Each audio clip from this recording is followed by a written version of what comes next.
Hi friends, இன்னைக்கு அரிசிப்பருப்பு சாதம் எப்படி செய்யலான்னு பார்க்கலாம் வாங்க. இதில் நிறைய வேரியன்ட்ஸ் இருக்குது. துவரம்பருப்பு போட்டு செய்கிறது, அவரைப்பருப்பு, தட்டைப்பயிறு எது வேணாலும் போட்டு செய்யலாம். நம்ம வந்து டேஸ்ட்டு நல்ல சூப்பராக இருக்கும். இன்றைக்கி நான் துவரம்பருப்பு போட்டு தான் செய்கிறேன். எங்கள் வீட்டு ஸ்டைலில் அரிசிப்பருப்பு சாதம் எப்படி செய்யலான்னு பார்க்கலாம் வாங்க. ஃபஸ்ட்டு தேவையான இன்க்ரீடியன்ட்ஸ் என்னென்னு பார்த்துடலாம். வெங்காயம், தக்காளி, பச்சை மிளகா, கருவேப்பிலை, கொத்தமல்லி, பூண்டு, சீரகம், கடுகு, எண்ணெய், தண்ணி, அரிசி, பருப்பு, மஞ்சள் தூள், உப்பு, சாம்பார் மிளகாய் தூள். இவ்வளோதான் தேவையான பொருட்கள். இதுக்கு மெஷர்மெண்ட்ஸ் வந்து நான் வந்து டிஸ்கிரிப்ஷன் பாக்ஸில் கொடுத்துட்றேன். வேணுங்கிறவங்க போய் செக் பண்ணிக்கோங்க. இப்போ எப்படி செய்கிறதுன்னு பார்க்கலாம் வாங்க. அடுப்பை பற்ற வச்சுட்டு குக்கர் வச்சுக்கிறேன். குக்கர் வச்சதும் எண்ணெய் விட்டுக்கிறேன். எண்ணெய் நல்லா காஞ்சதும் கடுகு போட்டுக்கலாம். கடுகு பொரியட்டும். கடுகு பொரிஞ்சதும் வெங்காயம், பச்சை மிளகாய், கருவேப்பிலை சேர்த்துக்கிறேன். நல்லா வதங்கட்டும். தக்காளி சேர்த்துக்கிறேன். தக்காளி ரொம்ப நல்லா வதங்கணும்னு அவசியம் கிடையாது.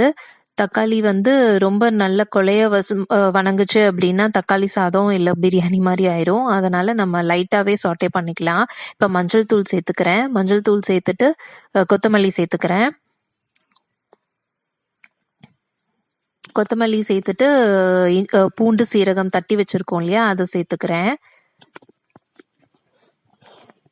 இது நல்லா வதங்கினதும் சாம்பார் மிளகாய் தூள் ஆட் பண்ணிக்கிறேன். சாம்பார் மிளகாய் தூள் போட்டதும் லைட்டாக தண்ணி விடுவேன், இந்த நெடிக்காக. ப்ளஸ் அடி பிடிக்காமல் இருக்கும்.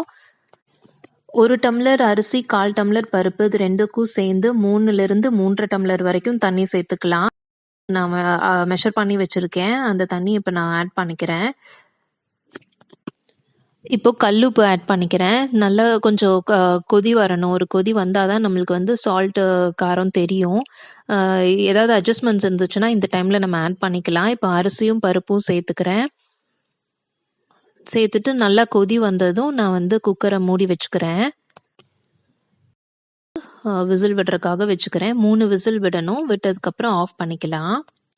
ப்ரெஷர் நல்லா அடங்கணும். ப்ரெஷர் அடங்கினதுக்கப்புறம் தான் குக்கரை ஓப்பன் பண்ணணும்.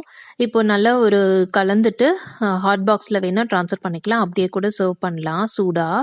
நான் ஹாட் பாக்ஸுக்கு ட்ரான்ஸ்ஃபர் பண்ண போகிறேன்.